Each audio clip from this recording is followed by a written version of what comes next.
Hello, ladies and gentlemen, boys and girls, college football fans across the nation and around the world. This is Tim May with the Tim May Podcast, joined as usual in the cockpit of this magnificent flying machine by none other than Awesome Ward. He's not saluting me, he's saluting you. Awesome, welcome again to the Tim May Podcast. Well, thank you for having me. Happy bye week. Yeah, happy bye week to you, my man. It's always funny. People think the team has the weekend off, has the week off. People think we have the week off. No such animal, no such thing, right? You've been covering college football now for 20 years or so. Am I right about that? Or getting close to 20? I've been doing it for 45 or 47, and there's no such thing as a week off, right? You know, I was thinking about that the other day. The off weeks at Tennessee, when I was covering that team, tended to get pretty busy. Yeah. And not for reasons of covering games. And you always try to make plans to go do something. And, one year I get lined up with Wyoming's homecoming and went back. And, sometimes those teams would make more work for you when they weren't playing games.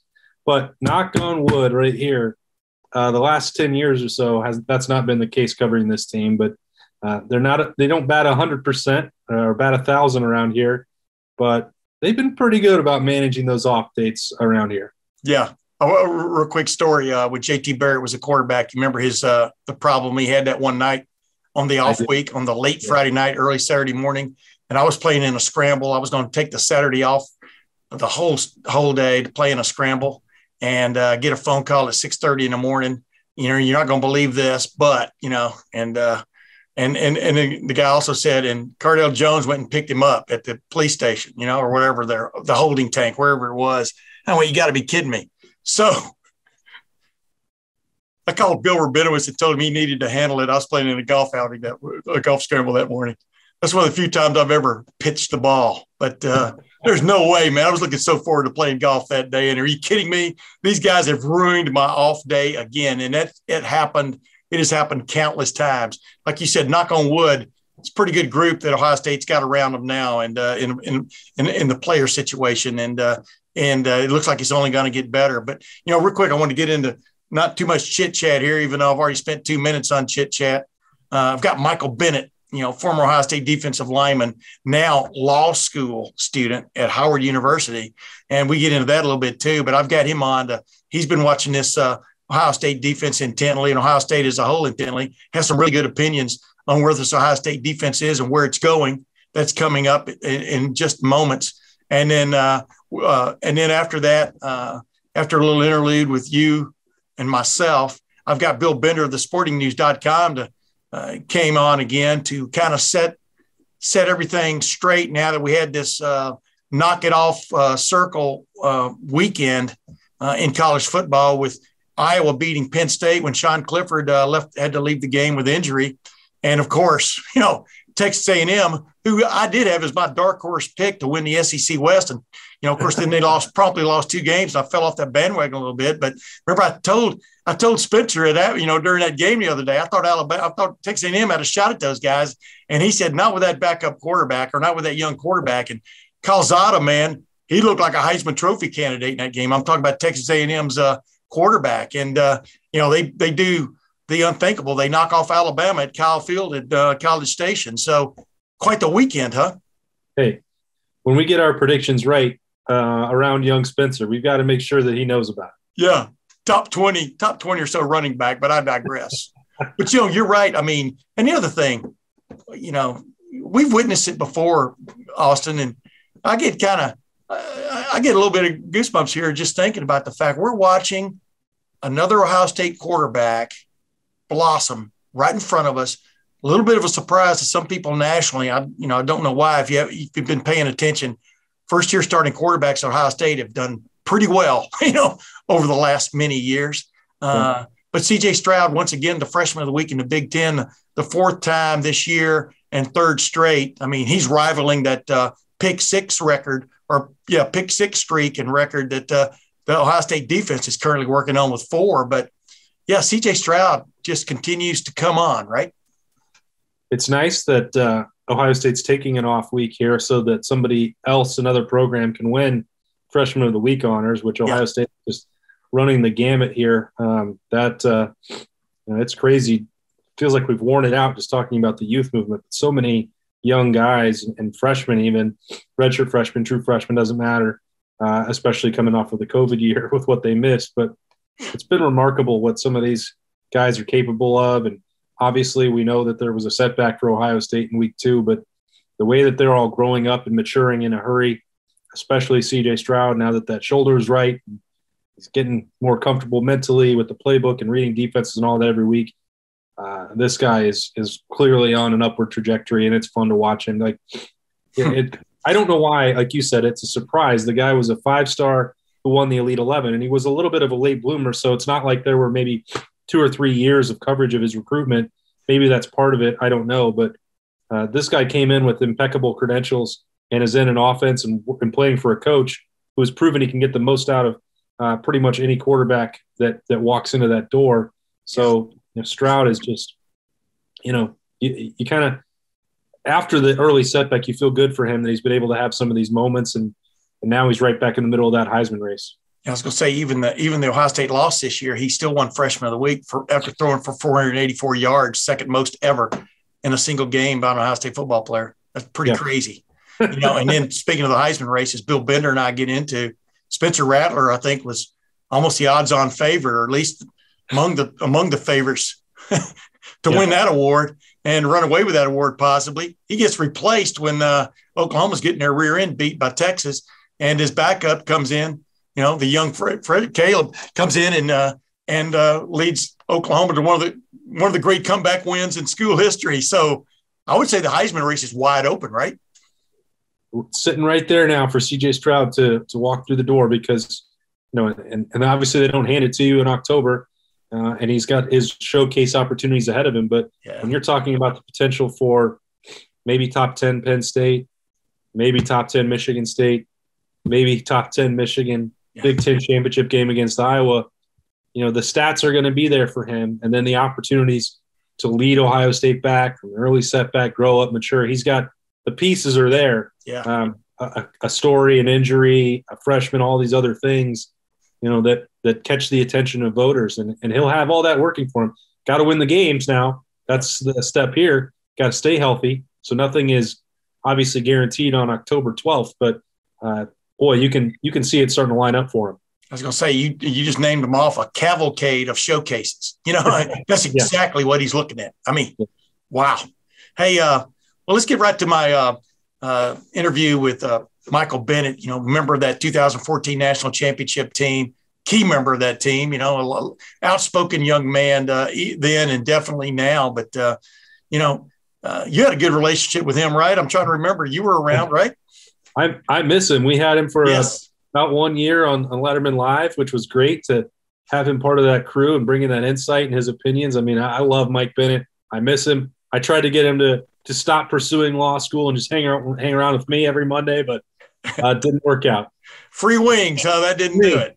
Wow. It's hard to believe. It's funny. He and I get into it real quick, but one of the reasons he's going to law school, I told him, you can go to law school, not even become a lawyer, but it gives you more insight into what that terms of agreement are, before you get your next cell phone. Maybe you understand them better than the average guy. But he's pursuing law school because that's the kind of interesting, curious dude he is, but without further ado, let's get to my interview with Michael Bennett.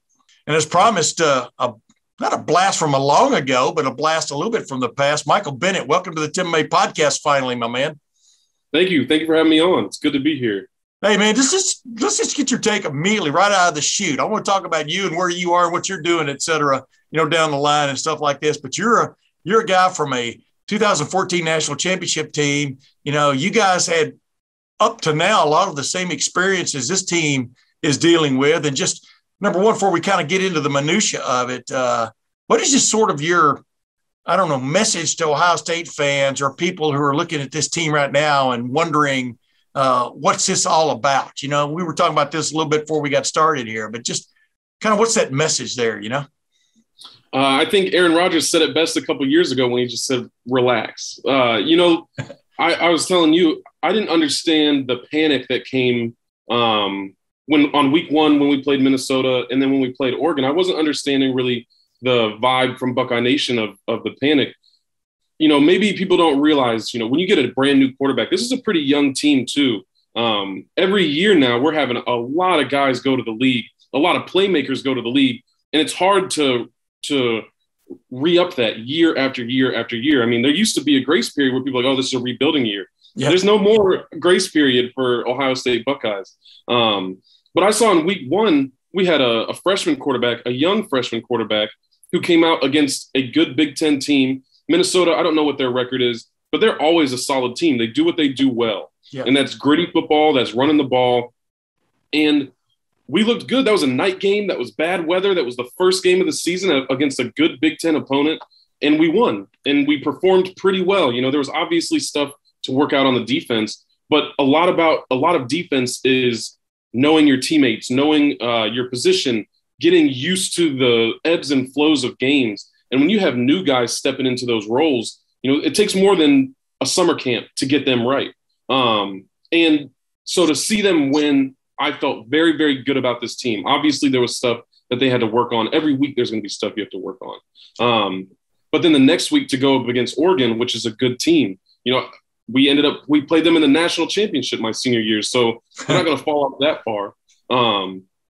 And lose that game at home, that's not what we want. But that's week 2. A week 2 loss doesn't matter. If we lost to a scrub team in week 2, it wouldn't have mattered. But we lost to Oregon. So that matters even less. And if you want to be reminiscent of my senior year, we lost to Virginia Tech, which I think won, 4 games the rest of the season? 3 games? Beat. Yeah, they got beat the next week. So what I remember. And that's what I remember. So yeah, making us look bad. Yeah, so it's not like we went out there and lost to a perennial strong team. We lost to Virginia Tech, but it exposed a lot of the things we needed to work on. I'd much rather be exposed in week 2 than exposed in week 10. Yeah. And so, this is probably an unpopular opinion, but I think if you're going to go and make a national championship run, it's almost better to lose within the first 3 weeks of the season because, one, that puts a chip on your shoulder. It has people doubting you. It exposes what you're not good at. I think the biggest thing we took away from that Virginia Tech win was JT Barrett was a young quarterback, and they were blitzing the heck out of him. JT ended up being amazing the rest of the season because he had been in the fire in week 2. Yeah. And I think we saw something similar with this team. Now, the defense still obviously has stuff to work on, but I think you'd be hard-pressed to find an offense that looks more explosive than the Ohio State Buckeyes right now. Yeah. And C.J. Stroud looks absolutely incredible. I thought he looked incredible in the games that people were torching him in. But, I mean, I think his biggest complaint, or my biggest complaint with C.J. Stroud was he was overthrowing his receivers. Yeah. That's something where you just say, okay, aim 6 inches lower. There you go, problem solved. Yeah. So it looks like he solved that problem. Yeah. Yeah, it does look like he solved that problem. Also getting that week off to literally, I think he spent a whole week where he never threw a ball because clearly there was something, a little hitch in his get along in his right shoulder and stuff. And, he referred to it the other day when after the win this past weekend, he referred to as a supernatural healing he experienced, during that week off. And it's clear against Rutgers and Maryland, he's been a little bit different, even throwing the ball. I mean, much more pinpoint, et cetera. Something definitely was bugging him. But I want to get to you with this, Mike. Mike, that after that second week, and they gave up some really kind of like fool me once, shame on you, fool me twice, shame on me kind of plays to Oregon. And Ryan Day, in essence, shuffled his deck when it came to his coaching staff, shuffled the deck to a certain extent scheme-wise, moving Kerry Combs out of the defense calling area and moving Matt Barnes in, but that wasn't all they changed. I mean, they changed some scheme-wise, more two-high safety. Actually, they weren't hardly playing any two-high safety, but all these little different changes they've made. What have you seen from that moment on that's been positive or, trending correctly for this Ohio State defense? People are definitely much more precise about where they're supposed to be. And that's why I say, it's important to go through those crucibles early on, because if you just have better talent than everybody, you can get away with not playing your position well. You can get away with kind of doing your own thing and freelancing. But when you get embarrassed on a national stage early on, that now the coach is yelling at you means something. It's not like, oh, well, we're going to get it done. Like, no, this is what happens when you don't do your assignment. When you are out here thinking, oh, I don't really have to come off the edge, I don't really have to fill my gap, you lose. Yeah. And so, obviously, yeah, like you said, they did some scheme changes, they did some coaching personnel changes, but once again, that's something you want to do in week 2 rather than in week 7 and on.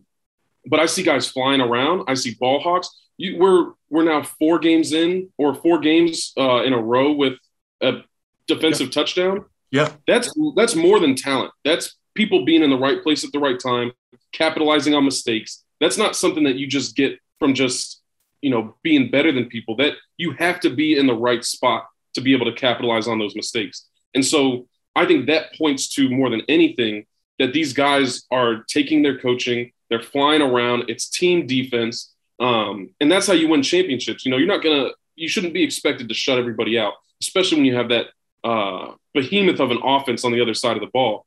Yeah. But you should be expected to play your position well, do your assignment, and bet the whole bend don't break. Like, the other team's going to score too, their Division I opponents. Yeah. But at the end of the day, they need to score less than our offense. And I think we're getting to a defense that can consistently do that. Yeah, I was going to say, people are looking at Georgia and wondering why every defense can't play like Georgia. That's a little bit of an anomaly going on down there. We'll see how the season goes with those guys. They are suffocating. But past that, this Ohio State defense has gotten better right in front of your eyes, and pay attention to it, et cetera. By the way, but you just touched on a second ago, they've actually scored a defensive touchdown in 5 of their 6 games this year, including that Zach Harrison strip and Haskell Garrett return for a touchdown. That's crazy, and especially the streak they're going on, and it was in jeopardy till Craig Young took one back late against Maryland, which was still winging it, for whatever reason in that game on Saturday in Ohio Stadium. But that's a remarkable streak, isn't it? It's very hard to do. You can be a great defense. You could shut a team out and not score a defensive touchdown. Yeah. So, like I said, you have to be in the right place at the right time, at the specific time that an opportunity arises. So to see those guys, and it's always more than one person. It's rarely one person making a play to score a defensive touchdown. Even if you get an interception, you need your teammates blocking for you. You need the guy who hit the receiver. You needed the guy who pressured the quarterback.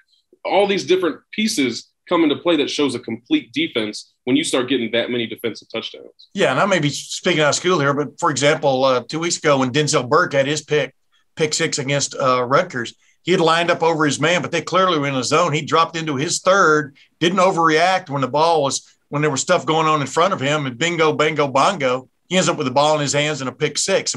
That's an example from a discipline standpoint of what you're talking about, right? Yeah. The whole saying that football's a game of inches. I remember being in meeting rooms from college to the pros where they would point out, we told you to drop 8 yards and 2 yards outside the hash. And they would point to it on the film. They said, you dropped 1 yard outside the hash. The ball came 2 yards outside the hash. You missed a pick. It's those little minutia that are the difference between defensive touchdowns or offensive touchdowns going against you. And when you start seeing guys take that seriously, take those details seriously, you see some special stuff happen. Is that crazy, though? A lot of people think coaches are just mad scientists in a certain extent or whatever, but they've studied the game so intently that they can point to those things, prepare you for those situations. And basically the idea is putting you in the right place at the right time. Now you go do your thing, right? That is amazing when you see it happen, isn't it? I think it's incredible because I was one of those people who's like, okay, obviously I'm not required to drop. I hear coaches say drop 5 yards and 2 yards outside the hash. Like, yeah, why be that specific? This is football. You never know what's going to happen. Yeah. But it's because the play callers tell them run 5 yards, slant into the hash within 2 yards, and that's where the ball's going to be. So they know where the ball's going to be. It's hard to realize that as a young player, how specific this game can be. But I think what we're seeing is a belief amongst the defense, not only in their teammates, but in their coaches. And then that belief leads to better attention to detail. It leads to more willingness to fly around even when you're tired. It leads to, especially the trusting your teammates. If I don't feel like I've got to make up for what this guy's doing, then I can just focus on my job. And I know for me, that was the biggest thing that I felt at Ohio State was when I look to my left and my right, I know I don't have to worry about those guys doing their job. Yeah. I need to do what I do so that they can do what they do. And that was what led us to be able to really come on strong defensively. Michael, you're one of those guys that I point to, and don't get all big headed here, but you can. But I mean, what really makes a defense go around, man, are you guys down there. And, if you invented this game now and took it to college administrators and said, we're going to play this game, you're going to give these guys scholarships, and hey, maybe even pay them down the road, let them have a little name, image, and likeness. But they're going to do this every time they get together. They're going to bang heads like they still bang heads in the offensive and defensive lines. You know what I mean? I mean, this idea that they've taken the head out of football, you're not really watching as closely as you should. But talk about just that defensive line group. And then, to see Haskell Garrett kind of laying there the other day and then helped off. And, we're not sure what his situation is going forward. There's some thoughts that he might be back. I mean, he's a captain, true leader of that defensive line, youngish defensive line group. But just talk about what it takes to play in there week in and week out, and your thoughts on Haskell Garrett. So I've always felt that the defensive line, even when I was in high school and I wasn't playing much defensive line, I always wanted to be a defensive lineman because I always felt that those guys are the baddest dudes on the field. Yeah. Offense, defense, special teams, the defensive line are the baddest dudes on the field. And I believe that you have to feel that way. You have to be that as a defensive lineman because, like you said, we're hitting every single play. We're taking on double teams. If you're better, you're taking on triple teams. You have to be running. You have to be big and strong. I mean, you have to be mean and nasty to be a successful defensive lineman. Yeah. And we've been blessed at Ohio State for the last however many years with a lot of mean and nasty and successful defensive linemen. Yeah. And Haskell filled that role. Usually, since Larry Johnson's been there, our best defensive linemen have been the defensive ends. That's always been our guy that we look to when the going gets rough. We need a strip sack. All right, we need a defensive end to show up. But right now, this year, that's Haskell Garrett. And that's even tougher because you can double team an interior guy. And he's still been out there making plays and leading that defense. And, that's not even mentioning the stuff he went through last year or 2 years ago now, it might have been. Yeah, it was last year. Yeah. But last year, to be able to bounce back. Yeah. Yeah. And be able to bounce back, be a leader, be a playmaker. It's one thing to be an emotional leader after being shot and come back. People see the effort. They respect that. But then to also be a playmaker still, because undoubtedly, there's some recovery time when you get shot, I would assume, right? Yeah. Yeah. You're not going to just be in the weight room a day later. So it speaks to his talent. It speaks to his work ethic. It speaks to his willpower. Yeah. And then just watching him, as a defensive tackle, I love to see defensive tackles just absolutely dominating people. And when I watch Haskell Garrett, I don't see him take a play off. I don't see him really get beat very much. Like, I was a good defensive tackle, but if you flipped on that tape, there'd be a couple plays a game where like, all right, Michael, what are you doing? And I don't see that from Haskell. So, it's really sad to see him go down, not just for the Buckeyes, but for him and what he's been through. The last thing you wanted to see was him having to deal with an injury. And I'm not going to, like you said, we don't really know what he's dealing with right now. Right. So I'm not going to say it's the worst thing in the world, but until we see what he's dealing with. But as a fan and as a former player, as a guy who's been in that position, I'm just praying for him and hoping that he can get back soon. Yeah, I mean, I did a story for LettermenRow.com last week on just what that, Rutgers hit a 75-yard touchdown, pass across the middle, the guy turned up the sideline. You remember that play. Ohio State was in a defense that didn't really work against that. But bottom line is the next play, Zach Harrison and Haskell Garrett double-teamed a guy, shoved him backwards, and Haskell Garrett blocked the extra point, just showing you what he's all about. I'm talking about the heart that he has, the drive for this team, et cetera. And it was almost like wagging your finger at Rutgers. Hey, no, you're not coming back, not against these guys.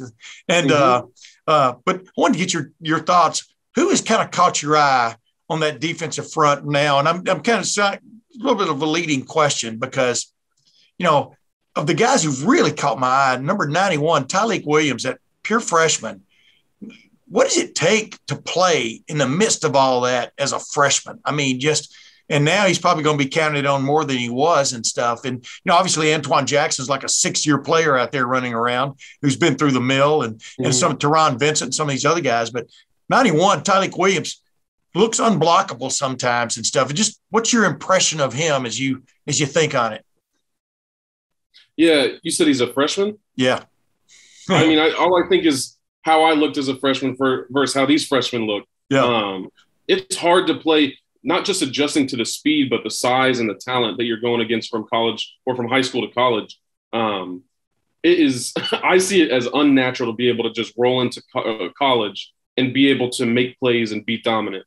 So to see somebody showing up more than once as a freshman, that should make Buckeye Nation, everybody get a little excited because now he gets a whole winter and spring and summer with Coach Marotti.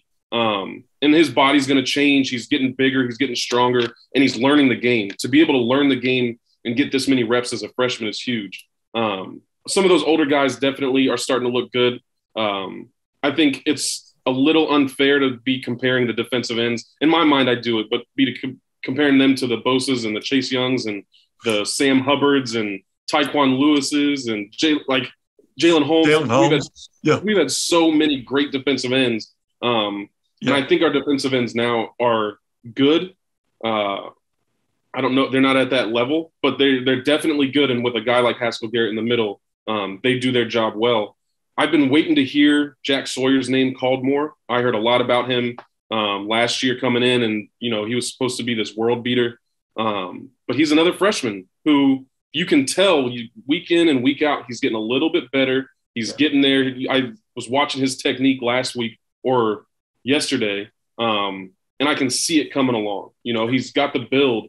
But once again, you get these young guys into a whole 6 months of just getting in that weight room after actually getting playing time.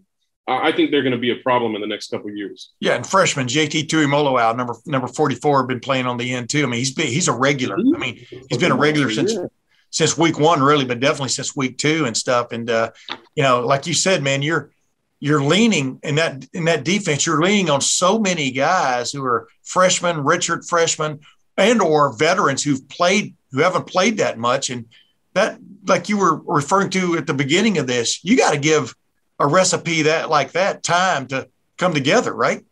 Yeah, definitely. And that's another reason why I wasn't really panicking early on this season when our defense was struggling. We've got young guys. You know, we've got a lot of young guys who got to get used to the speed. They have to get used to working with their teammates. They have to get used to hearing the calls from behind them, looking over to the sideline, adjusting on the field. That's stuff that you don't do in high school. You know, you don't have to have all of those moving parts in high school. Usually, if you're a guy that's playing at Ohio State, you were just better than everybody. So you just go out there and you just go be better than everybody, and that's enough. But in college, you know, you have to be a part of the team. So I'm excited to see these guys develop. I'm excited even by the end of the year. They're going to be entirely different players than they were in week 1. Yeah. And we're starting to see that. So I'm really looking forward to seeing how these guys progress because we have a lot of young talent on that defense. I was going to say, and a guy I want you to address too, I mean, he's flashed more and more the last several weeks. He was a running back this time a year ago, number 22, Steel Chambers. I mean, he has come along at the right time for that sort of beleaguered linebacker room to begin the season. You know, they had 2 guys leave the program in the last 2 weeks, you know, with as you well know, with Dallas Gant and Kayvon Pope. Kayvon Pope left it in the middle of a game, but I digress. But Steel Chambers, man, you know, we're semi joking with him, man. If you'd moved to linebacker when you first showed up at Ohio State, where would he be? Because he's playing. He looks like a linebacker, doesn't he? So, you know, I mean, Darren Lee came in as a quarterback. Yeah. We need speed at linebacker, and I don't think we've really had that for a little while. And then you need somebody who can obviously play their position, like do what we tell you to do, and then you have to be not afraid to hit. Those are the 3 requirements for a linebacker at Ohio State. And I think Steel Chambers is one of those guys who has that. Now, we'll see. From what I've seen, I love seeing him at that position. He's a big guy. He's athletic. He's fast. and I haven't seen him shy away from hits. But that can be that missing piece that you have, that just guy that can go sideline to sideline that we've had for a little while now. I'd say the main guys that I remember who were doing that were Shazier, Darren Lee, and Raekwon. That wasn't his role, but that's what he did. And then since then, we've had good linebackers, but we haven't really had that guy who can cover the field. And I think Steele has the opportunity to be that person, But once again, this is his first year at linebacker. So is he a sophomore? No, he's a junior, I think, by now. He's been there for a while, and he had a tough go of it last year, had a couple of fumbles, et cetera, on offense. And then you looked at the running back room, and especially the young man they brought in, Travion Henderson, I'm going to ask you about in a second. But, Master Teague still sitting there, Mike Williams, another freshman, Evan Pryor. There were a lot of guys to go through that turnstile to get to the number one, and at linebacker, they clearly needed bodies as much as they needed, good players. And he made that move. By the way, the reason I like him is one of the reasons I like him is when he's just talking to us, he looks like a beefier version of the late artist known as Prince. He just has that kind of a cool look to him and kind of a gentle way of talking. I mean, it's interesting to then see that guy do a form tackle right in the gap, right in the hole. It's just, you guys you're interested. It's always been interesting to me how you can switch it on, No, I was a big fan of Steele Chambers at running back, but then, like you said, he had a couple of those fumbling things. And when you're dealing with that stiff of a competition at running back and you fumble 2 or 3 times, that's tough to recover from. But every time he ran the ball, he ran hard. He obviously wasn't scared of contact. He was obviously athletic and explosive. So I think it was natural to see him go to linebacker. I love that the coaches did it. And more than anything, it's a testament to him to make that transition. That's not, those are polar opposite positions, but he doesn't have to worry about fumbling the ball at linebacker.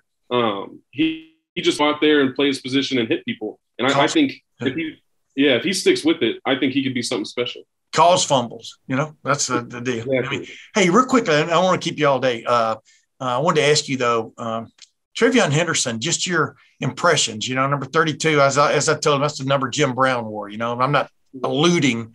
I mean, I think every running back's different, just like all you defensive tackles are different, but you know where I'm going. But he looks like a classic big time running back. And you got the idea he's only going to get a little bit bigger and a little bit better, as he goes along and stuff. But, you've seen young guys come along and stuff. What just jumps out at you about him? And what would you be wary of if you were playing defensive against a guy like that these days? He's a special player. So I don't follow recruiting too close. I listen to what Beam will tell me if somebody's coming in. Yeah. And he mentioned Travion a couple times. But in my mind, what I always tell Beam is, prove it. I don't care what you were in high school. That means literally nothing unless you can do it in college. He's doing it. He's proven it. I'm blown away every time I watch him. He's somehow somebody who can combine speed. Like, okay, you can come in, you're fast. That's fine. You can combine strength, which is rare for a freshman, especially at running back. You're not afraid to get hit, which is also, I wouldn't say very rare, but don't take that for granted. These hits aren't just little. And then he's shifty and he's got vision as a freshman. It's mind blowing to me to see him approach the line, immediately understand where the gap is, go to the gap, and then change direction at full speed while stiff arming somebody. That's not something that is just usually natural to people. That was Ezekiel Elliott late in his sophomore year. Yeah. And Travion's doing that in the first half of his freshman year. And, that's not a shot at Zeke. Zeke is absolutely incredible. Zeke was incredible as a freshman, but he was a freshman. He did what, a really good freshman running back is expected to do. So to see where Travion Henderson is, all you can hope is that he can stay humble and keep the grind that got him where he is as he goes forward, because he's going to see a lot of success. He already has. And that success can kind of, get you to think, oh, well, I don't need to do the extra reps anymore or whatever. But this guy, I don't know anything about his personality. I would assume Ryan Day's out here recruiting great people. But he's exciting to watch. He's hard to believe. When you look at him, you're like, that's not a true freshman. Because once again, next year, he's going to be in that weight room for 6 months. He's going to be with his coaches learning about. So he's reviewing tape every week to get better and better and better. And, you know, I want to be clear, he's blessed with an incredible offensive line this year. He's blessed with incredible receivers who the defense has to respect. So, you know, we have to take that into account, that he's not the one shouldering the full burden of Ohio State. But he's capitalizing on every opportunity that O-line gives him. He's capitalizing on every breakdown that defense gives him. And that's hard to see for a lot of really good running backs. Yeah. You know, and as I like to say, and you kind of said this in so many words a minute ago, he's got that wiggle, man. He's got that wiggle to him that turns maybe a form tackle in the hole by a defender into an arm tackle, and then he can run through those sometimes. I mean, you know, he's got that wiggle at full speed. Yes, that's you can see that wiggle in just one step while he flips his hips at full speed, and that is incredible. Yeah, and you know, kind of like a really good musician. Some stuff you learn, some stuff you just do. Why can you do it? Who knows? You know, feel it. Yeah. Yep. Hey, real quick, one thing, and move on because I want to ask what you're up to. But you know, Brandon Beam is who you were talking about a while ago, ladies and gentlemen. Brandon Beam works for 97.1 The Fan, and you know, I've been on his show many times, Morning Juice. Michael, you've been on there, whatever. He's one of the great guys out there, Beamer as we call him. But the bottom line is, I'm looking at this offensive line, and one play in particular just jumped out at me. Thayer Munford went back into the game after limping out for a little while, and he and Nicholas Petit-Frere sitting there, left tackle, left guard, and Maryland ran a stunt at him. Basically, the guy came inside, the other guy looped around and came at Thayer. And, you know, I just see something sometimes, it just sticks with you like, boy, was that a veteran move by these two guys? And the guy comes around looping, thinking he's going to have a free run at C.J. Stroud, and he literally ran into a brick wall, which was Thayer Munford waiting for him. To see that switch off by these guys and to pick something like that up, you know, that's just another example of veteran linemen getting better right in front of your eyes, right? Definitely. Those are hard to pick up. And this offensive line, you know, they look the part. I think this is one of the more physically imposing offensive lines we've had in a while. Yeah. But then to also be able to, you know, they've all had some time together also to figure out how each other works, or, you know, what the trade-offs are. So to see them working together, a complete offensive line, and then, like you said, you've got the veteran guys on there who are undoubtedly leading the squad.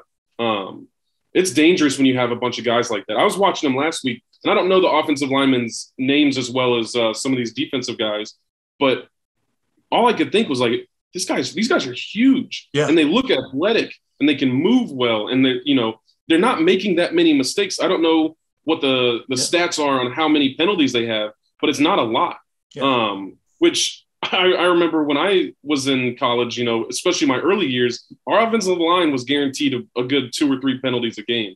But then, you know, as we got a little further into it, we started getting into that whole, the slobs and everything. And those guys really kind of those guys set the standard for what an Ohio State offensive line should be. Absolutely. And I haven't seen that slack since I've been gone. But I think that this offensive line really kind of takes the cake. They've been very, very impressive early on. You know, C.J. Stroud, he should also be thankful as a freshman quarterback that he has time back there to really think things through. And, you know, sometimes he's got to run around a little bit, but such is the game. But I think this offensive line is at the moment the thing that holds this team together. You know, obviously we have the talent at receiver. We got the talent at quarterback. Our tight ends are unbelievable. But we've got so much talent, but none of that is accessible without an offensive line that we have. Yeah, I call that putting C.J. Stroud into the greatest sports car, one of the great sports cars you can buy. But he's got to learn how to drive it. He's got to learn, if I hit this button, what that does. If I shift into third here, what happens? You know, it's like a classic situation. And you're seeing him, man. I'm not saying he's Lewis Hamilton yet, you know, Formula One, but you're seeing him drive it a little bit better every week and stuff. And real quick, before I get on you,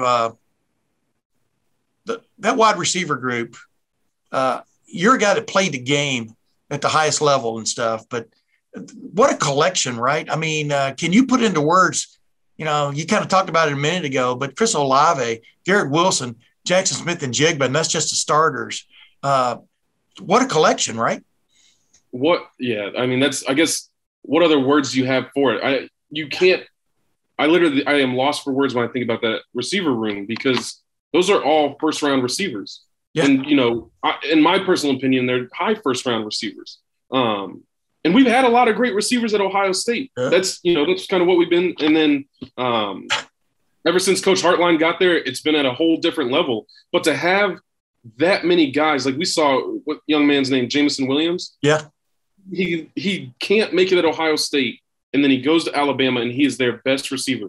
And once again, saying he can't make it at Ohio State is not a knock against him. He genuinely could not beat out the guys in front of him because of how talented they are. But you can see that this man is special. Yeah. So I think that speaks to just what we're dealing with. And that's from Chris Olave's a senior. Garrett Wilson's a junior, I think. Yeah. And then Garrett Wilson's going to be, Garrett Wilson. Yeah, go ahead. Garrett Wilson's a junior, yes. Yeah. Jackson Smith was a sophomore. Yeah. Sophomore. And then we have a couple other guys who are freshmen who don't see the field much, but when they do, they are unbelievable as well. So and Mick Egbuka, man, he's coming at you loud and clear, They're amazing. Yeah. So, and it's more than just talent, right? Like, obviously they have the speed, they have the body control to track down these passes, but there are other guys who you can tell are students of detail. They are out there doing the little things. They're doing the toe touches. They're doing they're routing people up at a whole different level. It's one thing to go up and moss somebody. It's a whole nother thing to leave that person wondering where you are. Yeah. And we have a whole bunch of receivers that do that. Yeah, crazy. Hey, what are you up to? Speaking of people that do things, what are you up to these days, man? Where are you headed? What's up? I mean, obviously you played in the league for a while. You got banged up like everybody does, right? You either in the National Football League, you either retire or somebody tells you to retire or your body tells you to retire, right? Yeah, there aren't too many options on how to end, and most of us usually don't retire just because we're done with football. It's a fun sport to play. So there are a few parades. There are a few parades out there. Let's put it that way. Now go ahead. Yes. Usually it's because someone told you to, or that someone was your body who said, "All right, man, enough is enough." And I was the latter, where it was just, I got one too many injuries, and I was like, "All right, what are we doing? We need to transition." So I decided to transition, and I'm out in Maryland right now and going to law school at Howard. Did a complete different route. I figured I'd see what else there is out there. Well, let me just say this. I am absolutely not surprised. I say this about everybody I have on my podcast, but you are one of my favorite guys I ever ran into covering Ohio State football. I mean, because, you guys are all different in your own way and stuff. And what really impresses me about Ohio State now, and there were a lot of guys like this on your team, but man, almost every one of these guys are well-spoken, really intelligent. I was going to say fairly intelligent. That wouldn't even be me. But I mean, intelligent dudes who can talk to you about things other than football. Like Trevion Henderson has been into the stock market now for many years, for several years and stuff. And he and I are even kind of hot on one stock we have in common. I mean, I just talked about it the other day and stuff. I won't bring his name up because I'm not here to give stock tips, but it's really an interesting group. And you were like that from the get-go and stuff. And I thought you maximized, for the most part, your college stay. What was your take on what you got out of Ohio State, if you're following me there? I mean, did you obviously football takes up so much of your time and stuff, but you made a lot of friends there. You had brought a lot of friends. You didn't forget your old friends like Brandon, but speak on that, man. Yeah, I think that was definitely something that I've been blown away by when I start seeing these young guys come in. They're definitely a lot more mature than I was. And I felt like when I was in college, I always had that understanding. A lot of this was because I faced an injury early on in high school that kind of lets you know, like, this isn't forever. Yeah. Eventually, football's going to end, and then there's going to be a whole lot of life left to live, which is what made me focus on my studies, which was what always had me wondering, okay, what should I be thinking about for when football's done? And, that doesn't take away from how much effort you put into football. It's just that knowledge that at some point, this isn't going to be your life anymore. And there seems to be not even just, oh, what are we going to do when football's done by these new guys, but they're understanding how to leverage football for when football's done. And that was something that I don't even think I fully appreciated until, sometime after college was, okay, there is an after football, but that doesn't mean that everything that you did during football doesn't play a role in that. But these young guys, they get in freshman year and they have an understanding of how to network. They have an understanding of what kind of careers are available to them. That's a testament to the coaching staff at Ohio State, the support staff at Ohio State, the guys that they're recruiting. But it's absolutely amazing to me to see these guys not just networking, not just focusing on their studies, but also a lot of them have charities already. A lot of them are out in the community by themselves, not meaning with Ohio State, we did charitable stuff, but usually it was as a team put on by the team. Yeah.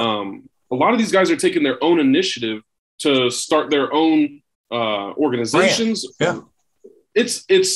That is mature stuff for a young man. So name, image, and likeness rights have brought that along. You're going to, as a lawyer, you're going to be immersed in that eventually. But in the middle of July changed everything in that regard. You've got guys there now with sponsorship deals, et cetera. We all know Quinn Ewers is worth over $1 million right now. He's the quarterback who came in early and walked away from his high school situation in Dallas at South Lake Carroll High School because the University Interscholastic League down there didn't allow high school students to take advantage of name, image, and likeness. I don't know if that's a good or bad thing, but it is what it is. But yeah, the world is changing big time for these guys, right?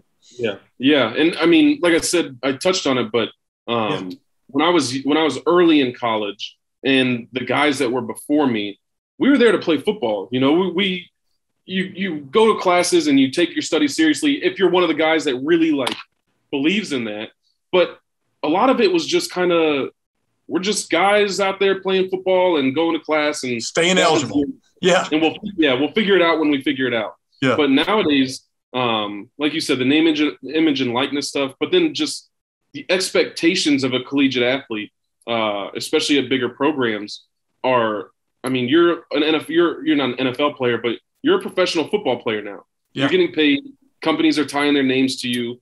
You got to behave differently than my years. I had to behave differently than the guys that came before when there weren't smartphones and we hadn't gotten in trouble for tattoos and stuff like that. So, my year was a little bit more scrutiny, but nowadays you're a public figure. Yeah.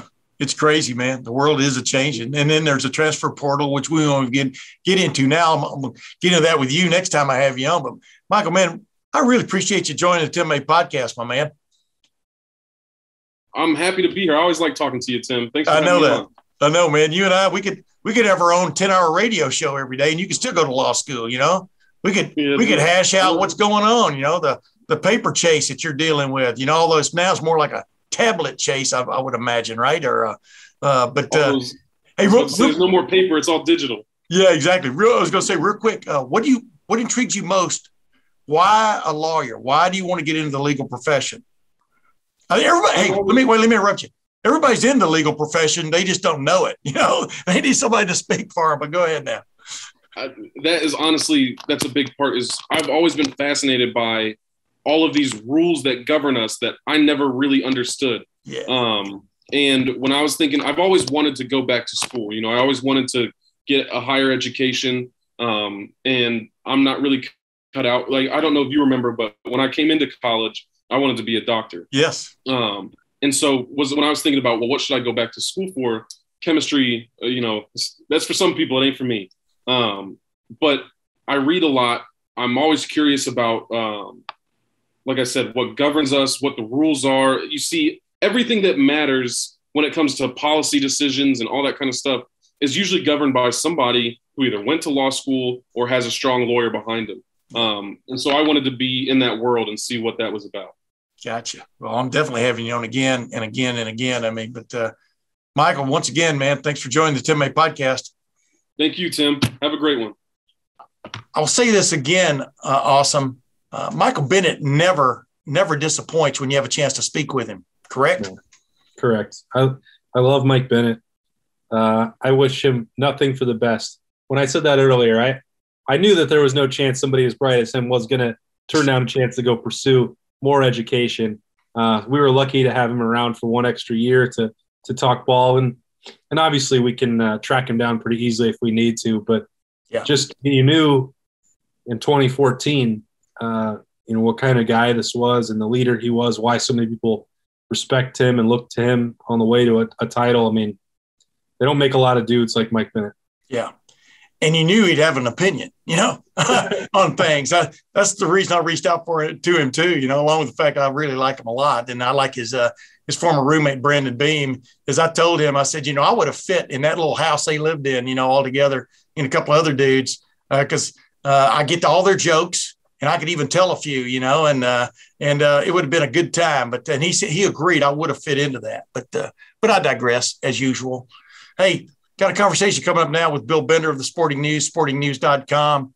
And like we talked about earlier, it wasn't a wacky weekend, but it was sort of a put the dominoes possibly in the right order kind of weekend when Alabama, which has not looked like the juggernaut it was a year ago during that COVID year, finally gets his comeuppance at Texas A&M and kind of throws everybody into a tizzy. And Georgia keeps on rolling with a win over Auburn. I'm talking about the national scene, which always starts with the SEC, obviously. But then the Big Ten scene, with Iowa beating a Penn State, which lost Sean Clifford in the middle of that game and could muster no offense when it needed to with the backup quarterback. Just get your take real quick before we go into my little interview here with Bill Bender. It was kind of one of those trend-setting weekends, wasn't it? Yeah, it really was, and a reminder of how difficult it is to win college football games. Yes, it's not revisionist history, and it doesn't mean that Alabama is not good enough to respond from that. They're dealing with, some youth and inexperience from what happened on that great veteran team they had a year ago, and have to replace it the same way Ohio State did. I think that you can include Clemson in this conversation as well. Many of the top teams, I think the reason that you're finding it so hard from week to week is that the best teams that had NFL caliber players that didn't need to stick around and boost their stock or whatever else and leave after last year. Well, it's hard to replace those guys in any year, but the ones that were behind them are missing practice time, game time, reps, experience, all that. And a lot of these other programs, you look at someone like Iowa right now or Minnesota that played Ohio State in week one that have 50, 60 seniors and old veteran players on their team that came back with something to prove and boost their own stock or compete for a division title or whatever the reason is. They have a lot more experienced players, and it's not an excuse. I just think it's an interesting dynamic because we know that that's part of the situation for Ohio State that they're going through. I can see that from the outside looking at Alabama, that they're going through some of the same stuff, and those players are going to get way better and potentially could still win the SEC and go to a college football playoff again. And who knows what happens from there. But I think that this year in particular, that's kind of tightened it up. And you see that on a weekly basis with some of the results that have come down. Yeah. Take nothing for granted. I think that's the theme this year, and even Georgia is playing ridiculous defense right now, but is that backup quarterback really the guy that's going to take him to the promised land? Or was JT Daniels even the guy that's going to take him to the promised land? That is yet to be seen. So tell you what, we'll come back and we'll get into even a little bit more about that because I do want to get your takes on a lot of that stuff, more takes on a lot of that stuff. But first, let's get to my little interview here with Bill Bender, as I call him, an irregular member of the Tim May podcast. Unlike you, Awesome, who's a regular member, except when you go on hiatus, extended hiatus. But let's get to Bill Bender.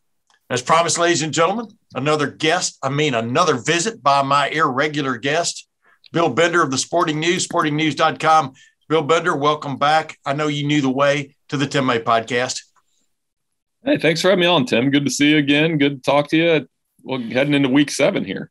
Hey, so did you spend Sunday and even this morning, as we record this on Monday, rubbing your eyes, like trying to get a refocus on what the national scene is all about after the big upset at College Station the other night and what the Big Ten scene is all about after Iowa prevailing over Penn State when Penn State lost Sean Clifford. I mean, the world has changed in the last 72 hours, correct?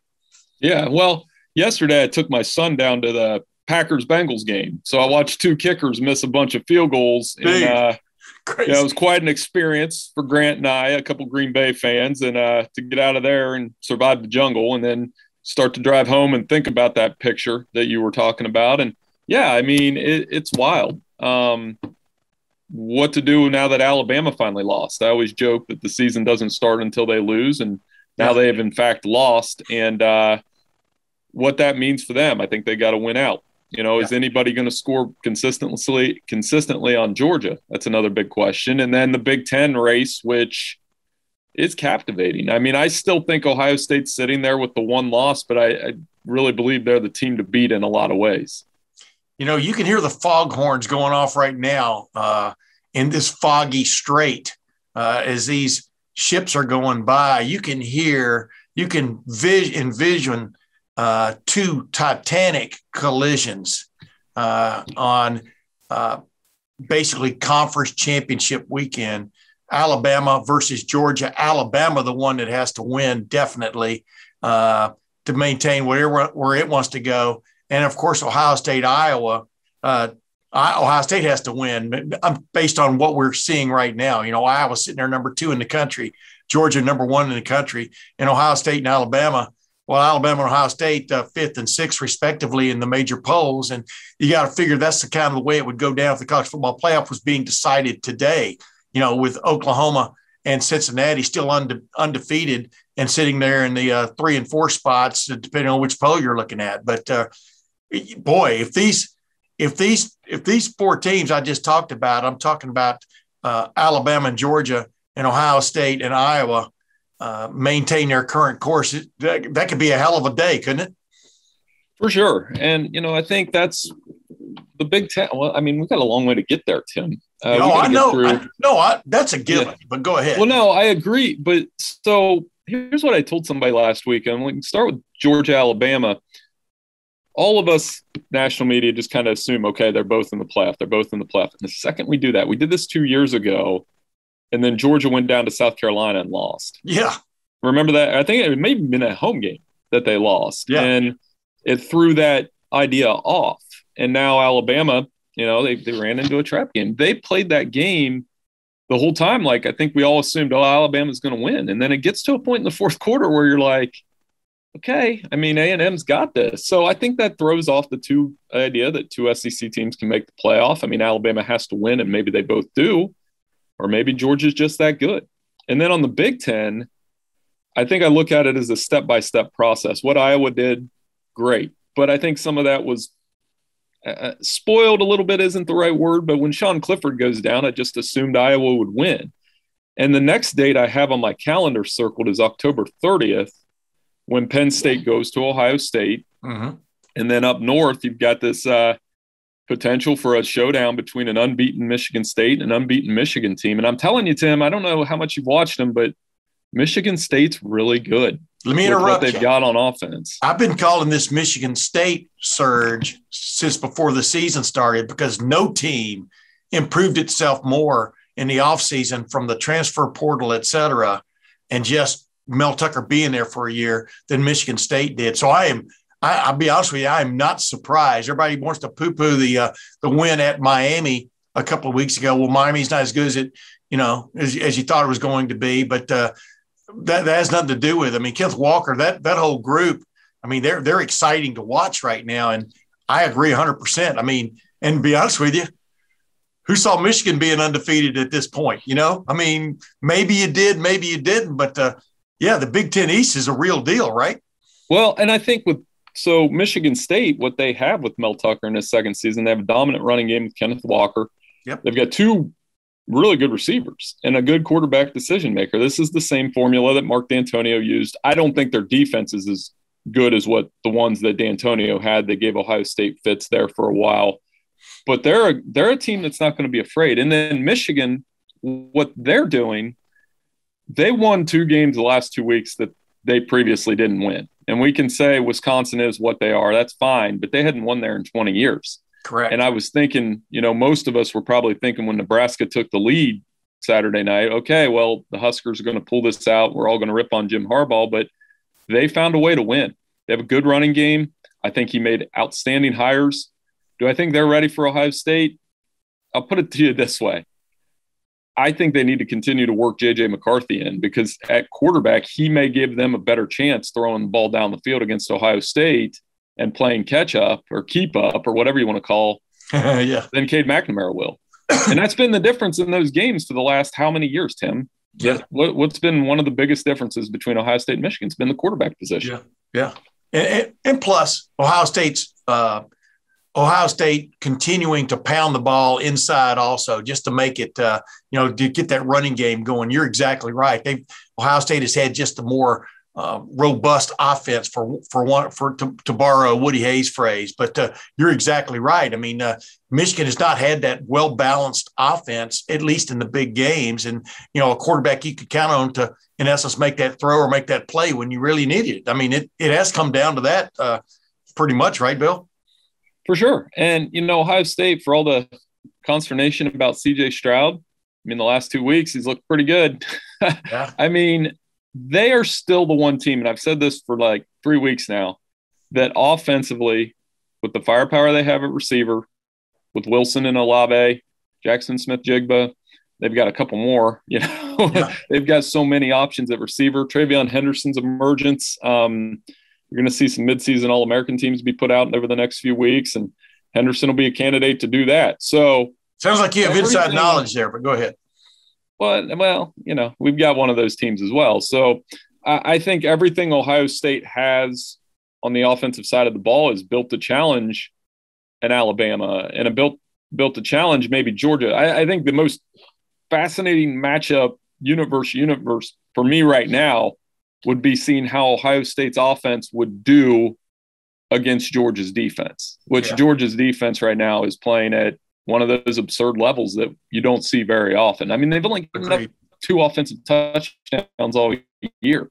Yeah, that's unheard of. That's like the old that's like the great teams from the 30s and 40s and 50s that would hold teams to like 30 points all year. I think Woody Hayes had one of those teams, at one point in the 70s. I mean, it was crazy. But here's the thing I've been pointing out. I remember making this comment to a couple of guys in the press box on Saturday during the Ohio State game, is that Alabama is not a juggernaut this year. It is not a juggernaut. I mean, it does not have that. Now, it could have by the end of the year a shut down great defense. It does not have a great defense. And as I've said all along, Bill, to beat Alabama, you've got to go into the game not only capable of throwing, but willing to throw and then throwing the ball. I mean, forget about it. Calzada, man, that, in essence, backup quarterback for Texas A&M. Wow, it's hard to believe that guy was the backup, because he was on point when he needed to be and made some huge throws in that game, pinpoint throws, even when he came off came back from getting banged up. I mean, that was a heroic performance by him. And then the Texas A&M as a whole. I mean, that was kind of cool to watch. I was there for that Texas A&M Alabama game 2 years ago at Cal Field. I was there live with my buddy Jeff Snook, and Alabama in the second half just rolled right over those guys. And definitely, if you remember one of our conversations in preseason, I saw Texas A&M as the dark horse team in that SEC West. And of course, I come out of that looking like with egg on my face after they lose 2 games, including to Arkansas. Well, maybe they're not ready yet, but that's a team that has definitely improved. And I didn't see that as that much of a fluke on Saturday night. How did you look at it? Yeah, I mean, it was one of those deals where I think Alabama, and I'm trying to pull it up right now, so unfortunately I don't have the numbers, but I feel like they rely too much on the pass, where they throw the ball a lot. And I don't know what their run-pass ratio is, but and Brian Robinson has come on in the running game, but they fell behind early. And then when they fall behind, you're relying so much on a redshirt freshman quarterback in Bryce Young to throw the ball around. And then, when you get in a game against a team like Texas A&M, who, despite the 2 losses, is still very talented on both sides, these things can happen. So I just think it proved that Alabama was human. And we kind of saw that against Florida. They aren't the same team, right? They're not the same team they were last year. Yeah. But they're still very talented. I think now the question is, are they going to do kind of what Ohio State did, is you get your loss, and ever since Ohio State's lost, the defense has improved dramatically. The offense has improved a great deal. And here, so I pulled it up. So they've rushed the ball. Here, they have 217 rush attempts, 205 passing attempts. Maybe I'm off then. So no, you're not. Here's what you're not off. I mean, they got behind on Saturday night and they threw the hell out of the ball. I mean, right. Alabama, you had to do that. I mean, even against Florida, they did a similar thing. You know what I mean? They had to throw the ball. And and that's like Ohio State. The great thing about the really great teams, and we've talked about this before, is they have the capability of throwing the ball when they have to and throwing it at a high level. You know, and Bryce Young will be better, 6 games from now than he was the other night. That's for sure. But I'll tell you what, I mean, the wrecking crew, Texas A&M defense got after them too, and the running, and then Texas A&M with that running back Spiller, and then their quarterback Calzada, they got after them with a really balanced attack and, made you scratch your head. This is not, like I said, this is not that great Alabama defense you've been used to seeing off and on. And, they did improve last year's year went on, but that was such a strange year. They went into the game with Ohio State and they had 11 or 12 or 13 games over there, and Ohio State had half of that, and the team that looked like it was more experienced played that way. But go ahead. Well, and Alabama still has a 40-point offense, and I still think a 40-point offense is maybe Georgia throws off this idea, in my opinion, but in recent seasons, a 40-point offense has been kind of the minimum requirement to win a national championship in some ways. So that's why we've been questioning Oklahoma, which we can talk about Oklahoma here in a bit if you want, but I think their season just changed dramatically with Caleb Williams at quarterback. Yeah. I think they went from this team that we're not sure about. As he settles in at quarterback, I think they're going to win the rest of their games. Michigan's flirting. What's that? That's interesting because Spencer Rattler was a Heisman Trophy favorite in a lot of places. Isn't that wild? It shows that we don't know what we know. Yeah. A guy that can be the Heisman favorite, potential number 1 pick, may end up transferring because Caleb Williams stepped in that game and changed their entire season, in my opinion. Yeah. Because now I think if he gets rolling, they could be pretty good. Bill, well, let me throw something else at you too, though. Isn't it amazing now in the modern time, even Nick Saban did this in the middle of a national championship game. Go to the young guy, go to the, you're like you just said, Michigan with JJ McCarthy sitting there and Cade McNamara, can he take you to where you want to get? Those are decisions that coaches have to make either during the course of a season or during the course of a game that can change everything for them. And I think they're more willing to do it now than ever. Agreed? Oh, for sure. And that you hit it because Oklahoma made basically a Jalen Tua decision in the middle of the biggest game of the year. And you've been to that game. You know how high the emotions can be. And way behind, but go ahead. Yeah. 28-7, they give him the ball on 4th and 1, and he runs a 66-yard touchdown. Crazy. And I think that's another thing that we have to watch going into the second half of the season is which of these top 10 teams have quarterbacks that if the first guy goes down, are they in trouble? Penn State found out your quarterback goes down, you're in trouble. Yeah. I think Georgia has found a way. JT Daniels has missed 2 games. Stetson Bennett hasn't missed a beat because that's the way they play. Yes. I do think if CJ Stroud went down again, and I'm not saying it will, Ohio State has options at quarterback with McCord and Miller. Alabama, I'm not so sure. If Bryce Young goes down, they might be in trouble. And that's something to keep in mind because Oklahoma has one. Michigan has one. I really think that's more of it's not a Brady Henson deal for them right now. I think it's just anybody that's watched Michigan kind of sees the raw talent in McCarthy. And if he gives the reps, I think he's going to be a better passer than McNamara. That's just a personal opinion. But then again, McNamara is a team leader that they have kind of rallied around, and their offense rests on the running game. But definitely a theme to watch in the second half of the season with these top 10 teams is that you've got to have that second quarterback. Biggest surprise, give me some quick answers here. Biggest surprise of the year so far, is it Cincinnati getting over that hump, that tour through Indiana where they beat Indiana and then they beat Notre Dame, and now they're sitting here in the top 4 and really whether they can control their destiny, that's a question for another day. That's for 4 or 5 weeks from now. But Cincinnati's not a surprise, but is it a feel-good story that, in fact, they did cover those humps and now they're in the American Athletic Conference hoping to hold sway?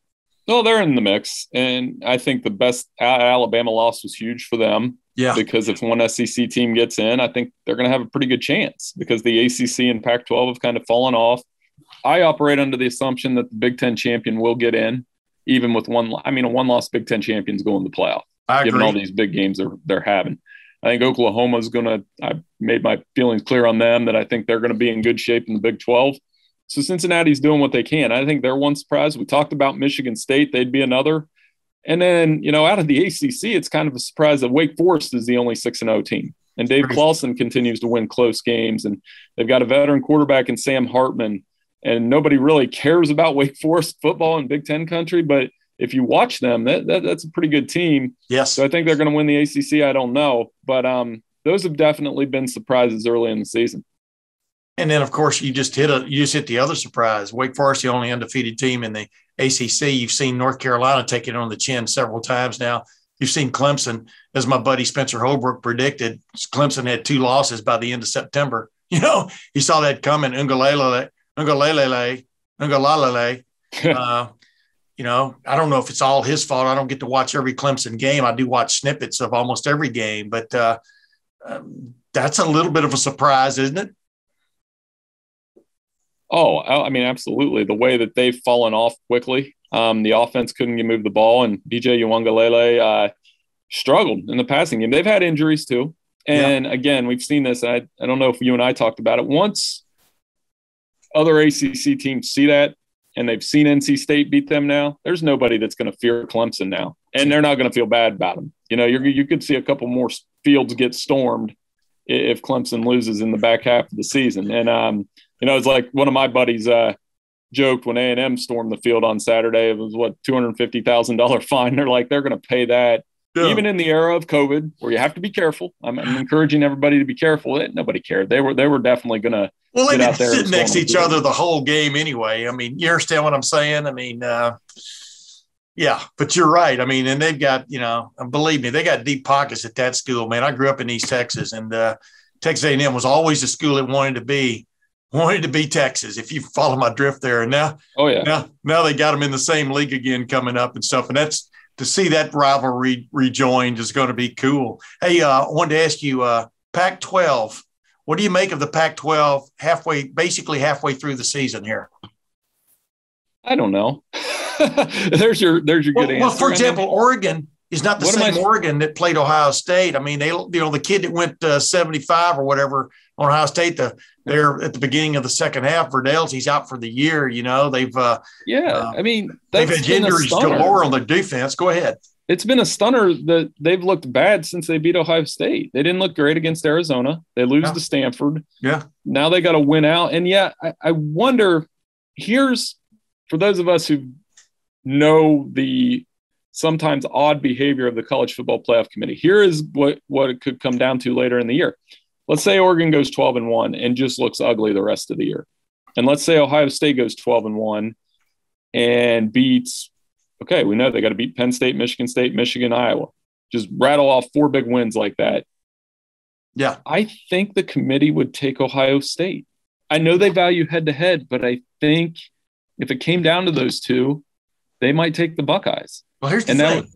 It's a classic. I mean, we have history on that situation, except it wasn't a tie situation between the two teams we're talking about. But if you're going to lose, man, losing those first couple of 3 games. I mean, Alabama losing 6 games into the season, that's pretty tough. I mean, even if it is Alabama, they're still going to get a little bit of a benefit of the doubt, but not as much, as if you stub your toe early. But you're right. I mean, my son, Corey, one of my sons, my middle kid, Corey, he said, why is Alabama still 5th? And I go, well, why is Ohio State ranked ahead of Oregon? Right. Because when you look at these teams, you vote, and these polls mean nothing as compared to the College Football Playoff Selection Committee, but those people are human too, and it's giving you an insight into how humans look at this situation halfway through the year. But you're right. That will be a conundrum for him for sure. That could be one. And, the rest of the Pac-12, I mean, Arizona State's looked good, but they have that BYU loss. It's just a tough conference to break down on a week-to-week basis because, like the ACC, it's very unpredictable. I mean, it wouldn't surprise me if Pitt won the ACC with the way that Kenny Pickett's playing. They're scoring another 40-point offense. They could lose 2 or 3 games and win the ACC. And this is the same Pitt team that lost to Western Michigan. And this has been kind of the fun part of this season is there have been a ton of upsets. It's made it tough to do our weekly picks and those kind of things. And I don't mind losing those games because it means that the season is pretty fun. Yeah, and I was going to say, college football, major college football now is getting closer to the NFL by the minute. And I don't just mean because of playoffs and transfer portals and stuff. I mean, every game is an adventure one way or the other. I mean, for example, Ohio State has won 2 games the last 2 weeks. Historically, the way they've always beaten Rutgers and Maryland, right? Well, except for that one year with Maryland, but they still beat them, still scored 50 or more. But Rutgers is better than it was 2 years ago. Maryland at one point was undefeated. I did call them the most counterfeit of the undefeated teams left a couple of weeks ago, and that's been found out. But they've gone against Iowa and Ohio State in the last 2 weeks and paid the price for it and suffered a lot of injuries. But there are few givens anymore in college football. I mean, when teams show up, I mean, it's you really don't know what you're getting from, each team from one week to the next. And I think that's made it extremely curious, extremely exciting. Oh, for sure. And I think, the Big Ten has proven that it has improved a lot. The Big Ten East in particular, there's no game that you can just walk into and win. I mean, and maybe Ohio State's a little bit different. Yeah, they can go to Rutgers and blast them, and they can go blast Maryland. And, they're probably going to take it to Indiana before they get into this late season grind but to me, I mean, Penn State, if they have Clifford back, they're going to feel like they can compete in that game. Michigan State's certainly going to feel like they can compete against Ohio State. Yes. And that's a really dangerous game in November. Yes. I'm just looking at, and it could go either way. I mean, I always tell people it's a weird statistic that you have to go all the way back to 2015 and you and I were in the box. That's the last time Ohio State's lost a home Big Ten game. Yeah. To Michigan State, in a game that, remember when they kicked that one off, Connor Cook was out. So I was just going into that game, Ohio State's going to roll through this one, and they didn't. And so that's why that's that one game I've circled. If Michigan State keeps doing what they're doing, they'll be interesting. And then Michigan, of course, they have been great in the first half of the season. They still have to go to Michigan State. They still have to go to Penn State, and they still have to play Ohio State. Yeah. And those are the games where their season's going to be true. Like they could go 9-3 and lose those 3 games, and we're going to have the same old Jim Harbaugh debate at the end of the season. Yeah, I was going to say that 2015 game, like you said, Michigan State was starting a quarterback from Ohio that a lot of people had never even heard of. And it was the most beautiful fall day until about 3:20. The kickoff was at 3:40. And then just this big storm front moved through, and Ohio State lost its way without a doubt. And I thought that team was better than the year before. I mean, that's a profound statement, but I mean, just, most of the major players back from 2014 and to watch it. That's what I said about college football, man. You think, but do you? That's the big question. Hey, last thing, right now, like I brought up Spencer Rattler a minute ago. And I know you guys at sportingnews.com, y'all do this a lot during the year, but what is the Heisman top 3 right now? Is there a Heisman top 3 right now? I mean, Kenneth Walker, you can't debate what he's doing, what he has meant to Michigan State, for example, and nobody had heard of him, by the end of August, but I'm talking about nationally, but what's your take on that? Well, I mean, it changes every week. I mean, a couple of weeks ago, it might've been Matt Corral. Yeah. Last week, it may have been a Bryce Young or a Bijan Robinson. Now we're looking at, I'd have to go back. I don't remember what Lorenzo White finished in the Heisman Trophy voting when he was at Michigan State, but Kenneth Walker could place in that kind of range if he continues to do what he's doing. I mean, he's put up almost 1,000 yards and 9 touchdowns in the first half of the season. He can keep that rolling. You got to wonder for Ohio State, could TreVeyon Henderson creep in there? If he puts up some absurd numbers, breaks the freshman rushing record that I think Dobbins broke, Cloretz, who broke you know who Claret broke. I can't remember before that. Maybe Keith Byers or something. I think it was Robert Smith. Robert Smith. Well, yeah, there was another good one. So if TreVeyon Henderson gets in that discussion, he could be interesting. I mean, Chris Olave as a receiver could get in the mix. I mean, it is wide open now because, like you said, our preseason favorite might transfer.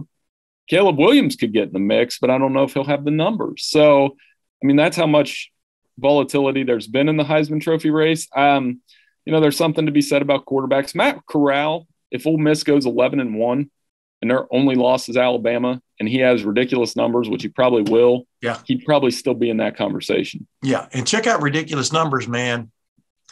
And we all saw this coming because all you got to do is drive this sports car, as I call it, Ohio State's offense. C.J. Stroud has had a couple of big-time games. Granted, they were against Rutgers and Maryland, but they were Big Ten games, whatever, and he's putting up numbers. I mean, 17 touchdown passes, I think, to this point, just 3 interceptions.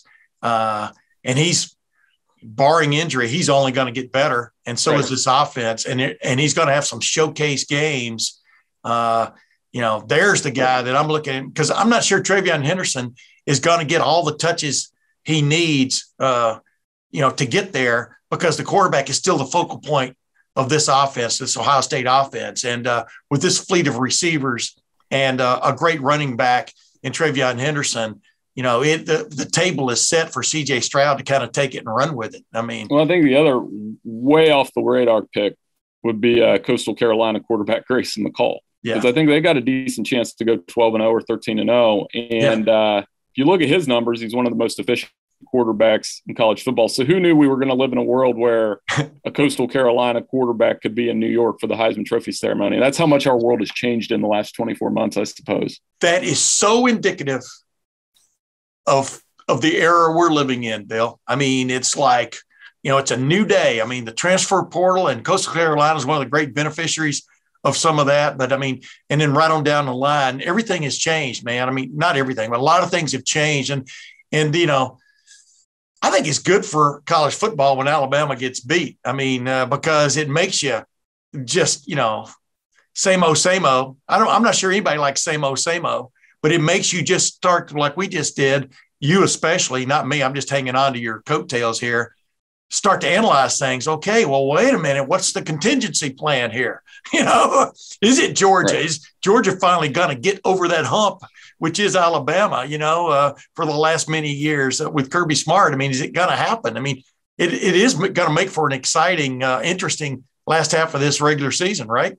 Well, one of the things that I think could happen, though, is for all the craziness and all the excitement we've experienced, there is, in my opinion, a very good chance that the playoff ends up being Georgia, Alabama, Oklahoma, Ohio State. Yeah. Which would be the same old, same old. Maybe Cincinnati can throw a wrench into that by finishing undefeated.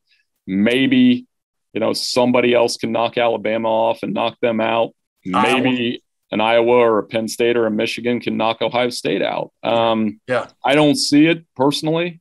I keep telling people at work that Ohio State is 20-0 in Big Ten games under Ryan Day, and they've won those games convincingly. There's just some that I think if you go back to the Oregon loss, and Haskell Garrett said something about them doing what Ohio State did in 14, right? And they lost to Virginia Tech early, and they can do that too. And I kind of scoffed at it because after watching that game, I thought, there's no way this Ohio State team can be that. But they've found something on the defensive side of the ball. They've got that part of the schedule where they've got it right. And again, you mentioned it. The name of the game in college football now is offense. Yeah. And right now, Ohio State has the best offense statistically from a point standpoint in the FBS. And when you have that, they have something that when you have that, I'd take that over Iowa's defense. Yeah. I'd take that over Penn State's kind of well-balanced attack. And I'd take that over what Michigan and Michigan State have on the field because it's on one of those schools to come out and beat them. And I guess if I just had to pick one that had the best chance, maybe it's Iowa. Maybe it's Iowa and Indianapolis if they're both 12-0. That'd be a lot of fun. I don't think the Big Ten championship game has had 2 12-0s in it, and that'd be a lot of fun to see. Or 12-0, 11-1. I'm sorry. I guess that blew that up. But everybody knows Ohio State undefeated would be the favorite in that game. Yeah. Yeah. I mean, I agree with everything you just said. And then, the thing about it is, like we pointed out earlier, you've got to have an offense these days that when they take A away, you've got B. When they take B away, you've got C. But when you have A, B, and C all working, and C to me is a quarterback who can make things happen when everything else breaks down. Ohio State is evolving into developing its C, because C.J. Stroud has shown he can scramble a little bit and still throw the ball on the money. Now in the big games, can he scramble a little bit and then get you those 8 or 10 yards that make the difference? I'm talking about running the ball that keep a drive alive at a critical time. I think he does have that ability. Bryce Young, I think, has that ability. I'm still curious about what's going to happen with Georgia and his quarterback. I'm still curious where the Petrus at Iowa is enough of a playmaker in a big time game to finally get it done. But boy, you can't argue with the results to this point. No, for sure. And that's what will make it so interesting down the stretch. I mean, I would say, like most years this time of year, I'm just assuming Ohio State's going to run through everything, but there's enough intrigue now with some of those teams that I'm excited. I'm excited to see what happens in all of these conferences. I think the playoff race will be fun down the second half of the season. The Heisman race will be fun. Yeah. Yeah, man, it's been good. So it's been a really good first half of the season. Hopefully the second half will have a lot more upsets and twists and turns along the way. For an irregular guest on the Tim May podcast, man, you sure bring it. I mean, in a low-key but very informative way. Bill Bender, I hope what's the name of your Pee Wee flag football team, the Pickerington Staleys? What are they? We don't play flag football here in Pickerington. What's the name of your Pee Wee football I've been team? running around on. It's been cool. I mean, so I'm helping. Our season concluded Saturday. We lost in the playoffs to former Michigan cornerback Marcus Ray, of all people, and he's got a son that's up and coming and is going to be a nice player in the Pickerington school system. And then I've been helping out with St. Agatha in Columbus on Sundays with my old college roommate Russ Rogers, who played at OU. And so I've been able to see kind of the Pickerington scene and then the local high school Catholic scene, which everybody in Columbus knows that Watterson and DeSales and those schools and how serious they take it, the Reedies and Hartleys. And they've got a lot of talent coming up. So for me, it's just rewarding to help with 5th and 6th graders, see them and the light turn on in football, and love the game so much. And, as soon as the season's over, maybe I'll get a little bit of sleep, but that's okay. Yeah.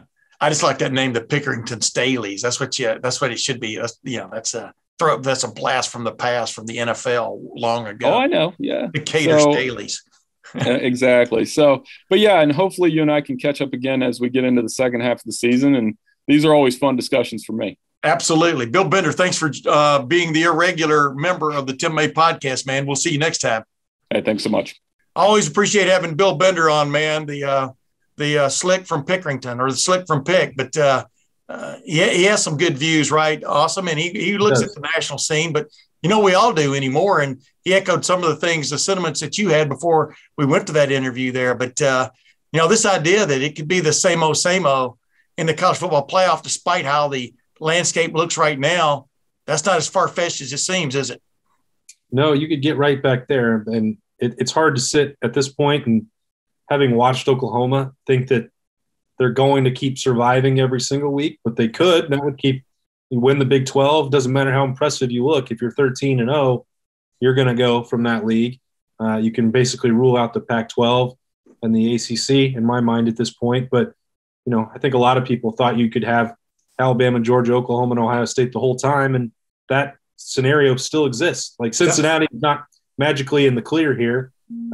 And Iowa would have to, you think, have to beat Ohio State in the Big Ten championship game to get to the playoffs. So those same teams, they still have, even with a loss for Ohio State, even with a loss for Alabama, even with as poor as Oklahoma has looked at times, they're still here in the middle of October, in the middle part of the season, really in the same position that they were. Yeah. And that happens when you have one of the most talented teams in the country. Yeah. And believe it, a one-loss SEC team is going to probably be in the college football playoff, because and there's a good chance two one-loss teams from the SEC could be in the college football playoff, which would, by my estimation, the scenario you just laid out, would knock Cincinnati out of it, because you got to figure the Big Ten champion, if it's Ohio State or Iowa, they sure seem to be on a collision course, but there are a lot of obstacles. especially for Ohio State to clear before they get there.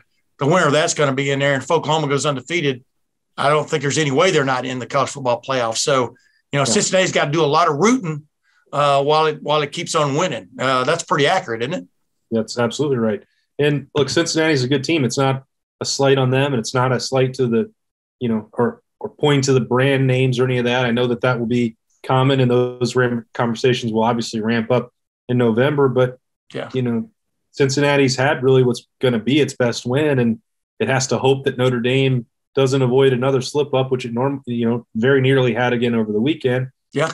And and it's not guaranteed to win every game from here on out, but it's just a different animal in college football when there's 4 spots as opposed to a feel good sort of, and apologies to Luke Fickell and Brady Collins and those guys down there to call them Cinderella.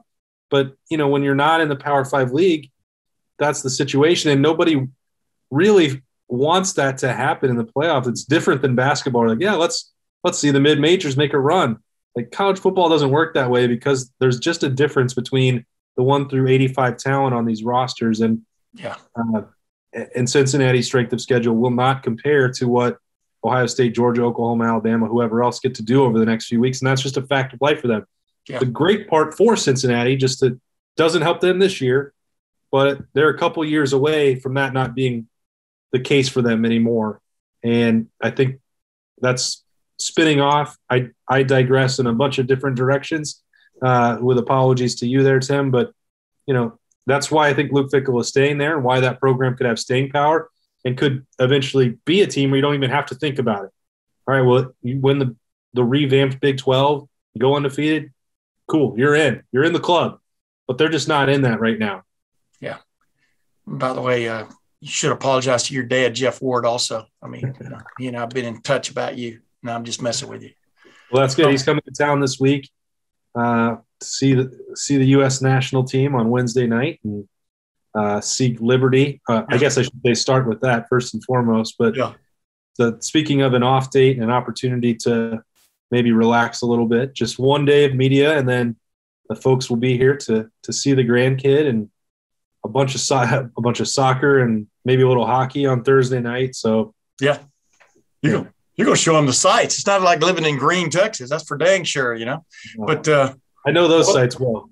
Although ZZ Top might show up at any moment in Green, Texas. What's left of ZZ Top, but I digress. Yeah. I mean, I grew up in Texas. Everybody knows that. And, it's its own entertainment if you follow my drift. Absolutely. But anyway, moving on real quick. You touched on something a while ago talking about defenses and just talking about the young Ohio State defense that I wanted to get to real quick. And then I wanted to ask you a couple of quickies. And I know with me and you, quickie is not, if you look it up in the dictionary, it's not that definition. No. But I digress. The thing about this defense that's showing up more and more that's making it look a little bit contender-ish is much like what you see from Iowa on a play-by-play basis, much like you see from Georgia, that great Georgia defense on a play-by-play basis. Guys are in the right place at the right time. And I'm talking about young guys at Ohio State, and they're taking care of their responsibility and not necessarily running to the fire. And it's more and more paying off for this defense. That's the sign of a maturing defense. Doesn't mean it's matured, but a maturing defense, or as Victor Mature would say, a maturing defense. I would think you agree with me on that, right? We're seeing a lot of things. It's kind of like watching a garden grow where there's some pretty stout seeds you planted, and it's growing right in front of you, right? Yeah, and I think there's no better example of that than a unit that we've talked about since August or April or March. If you were going to point to a group that had the most questions, it was at linebacker. And you're just simply, even with more spread offenses and the talk of bullets and, 4-2-5, what exotics. Even with all this stuff going on, you still are just not going to play competent defense without strong linebackers. Zach Boren put it this way in Buckeye Q this week: linebackers are what make you right as a defense. And that didn't happen early. We know that. We're not covering new ground. but you're talking about people that were doing it for the first time, and Cody Simon and Tommy Eichenberg, even Taraja Mitchell as a senior. This is the first time he's been a starter and having to do it on a play-by-play basis. And, in August, Steele Chambers was getting his first actual practice at linebacker. So it's not unexpected that Ohio State would struggle with that or have growing pains, but I think they deserve credit for how quickly they've adapted through them and gotten a lot better by the middle of the year. I love Liberty. Give me Liberty or give me a popsicle. Hi, Liberty. Oh, she's got her mute button on. What did you say? Do you want to go watch your show? Well, it's stopped. Oh, okay. Well, Can you do a cheer for the Columbus Crew for me? CREW, crew. That's all I got. Do they even do they have cheerleaders, by the way, Awesome? Okay, you want to be right here. We're going to have a guest, Tim. We're going to mix it up. Does the crew have cheerleaders, by the way? They will in this one. But I think Al Washington deserves credit for that. Matt Barnes deserves credit for the way that they've changed it and they've developed and gotten a lot better. And, it's significant because this team, you looked at Saturday, 4 of the top 5 tacklers for Ohio State were linebackers, and then another young guy in Ronnie Rocket Hickman, someone we talked about last week who's come along. These guys – Wait a minute, interrupt you. I've talked about him every week, but go ahead.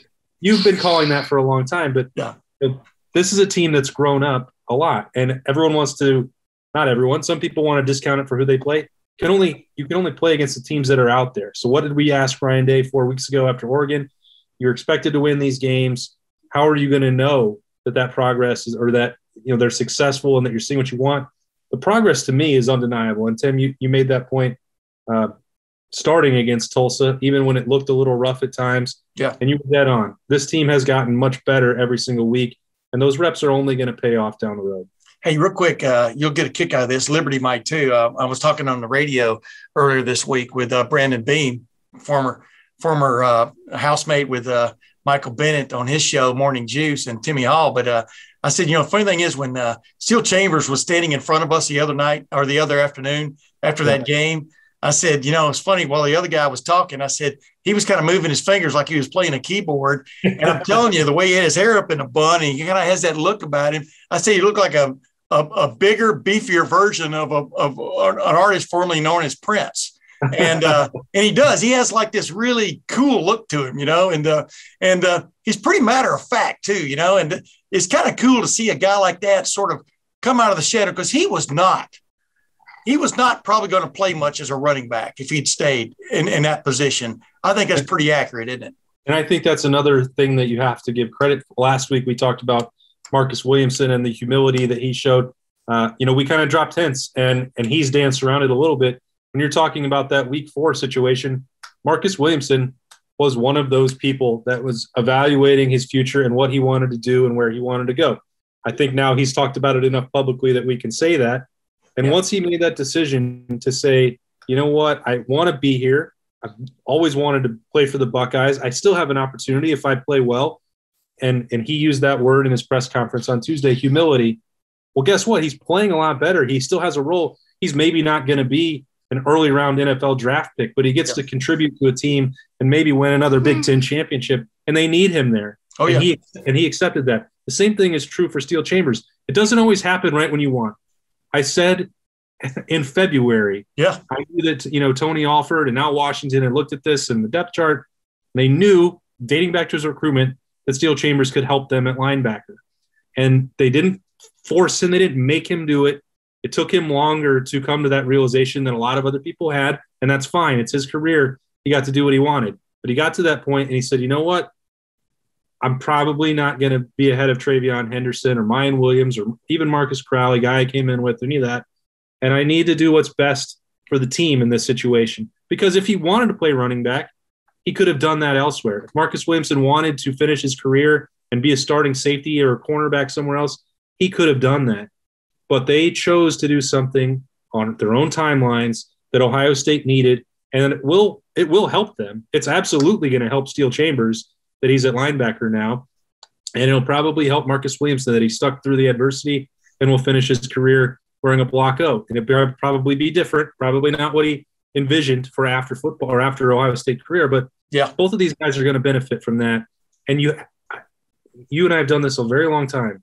When these guys that stick it out and make these decisions, they're entitled to do whatever they want. Dallas Scant, I'm not saying anything negative about his decision. He made it for him and with his own reasons. That's fine. But these stories of the perseverance and finding ways to help and, going out on top or the right way or any way you want to put it, like, you feel good for those guys, especially when they come to that realization on their own. And Steele Chambers and Marcus Williamson, you look at what they did on Saturday, they were both really important parts of that defense. Yeah. And when guys talk later about the brotherhood, about being a member of the brotherhood. Yeah. Steele Chambers is one of those guys that can hold his head high and talk about it. You know what I mean? That's what's cool about it. And the other thing, real quick, the last several weeks we've been talking about freshmen and young guys stepping up. But now what's interesting about this team is you've got these veterans, these upperclassmen stepping, like Seven Banks. That corner blitz he had the other day, that looked like Sean Wade. I mean, that was, unbelievable. Like I said, I don't think he wants to do that 2 times in a row because, he did have quite the collision.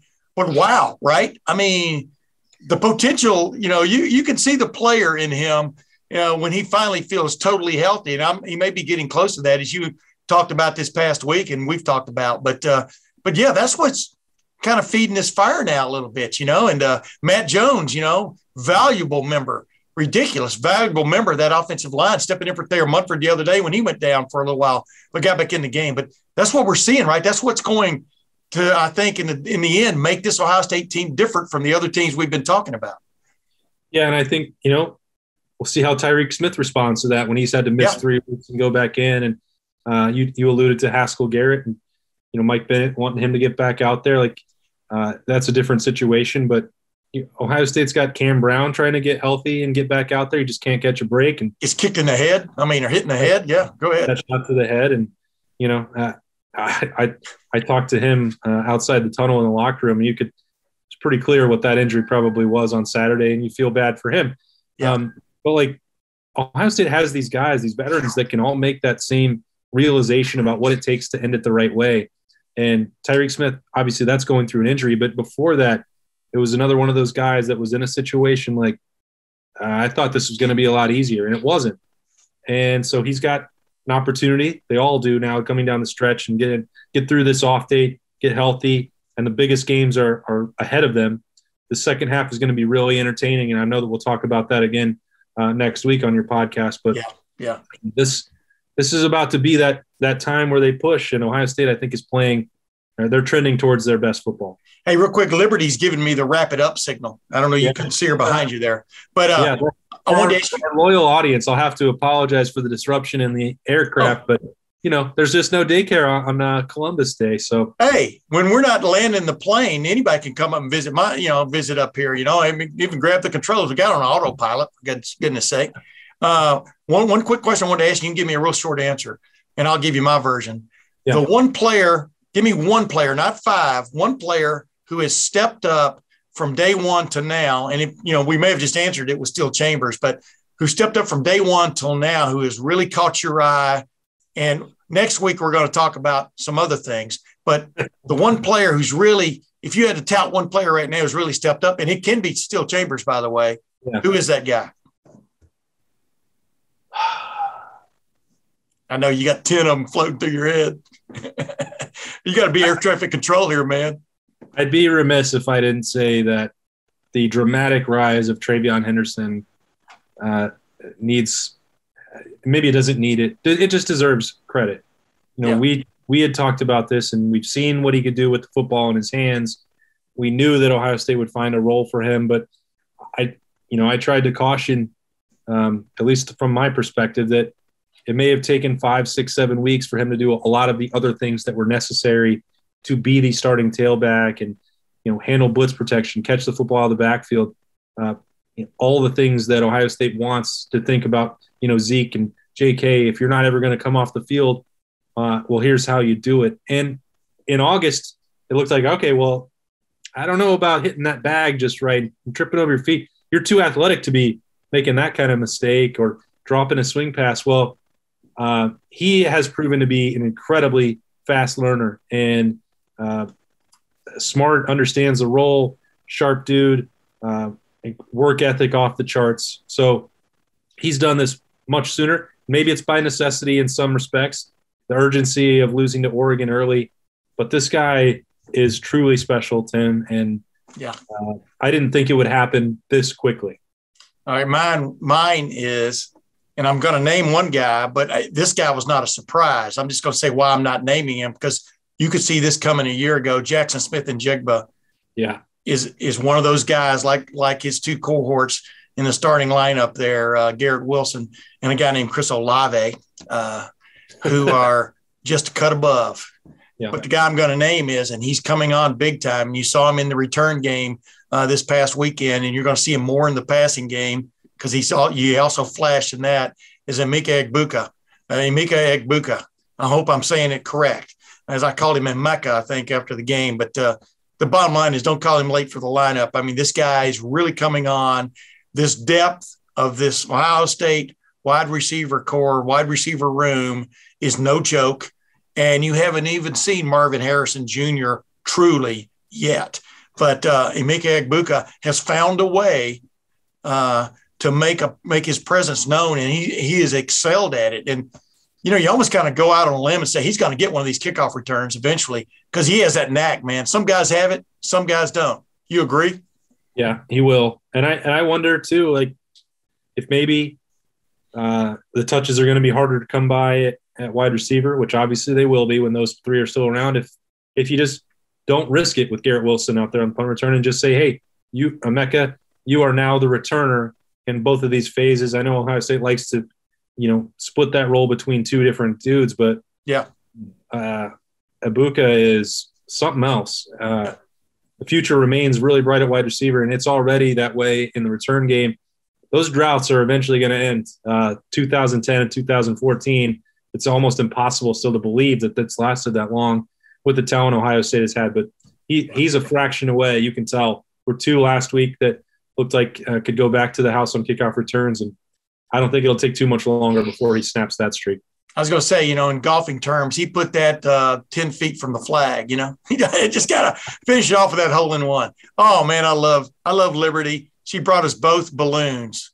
Thank you, Liberty. Thanks for joining the Tim May podcast, Liberty.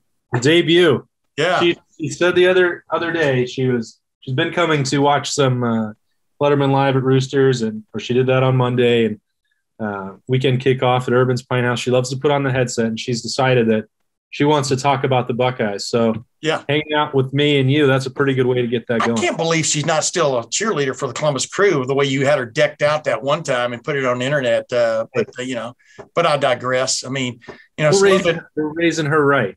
Yeah.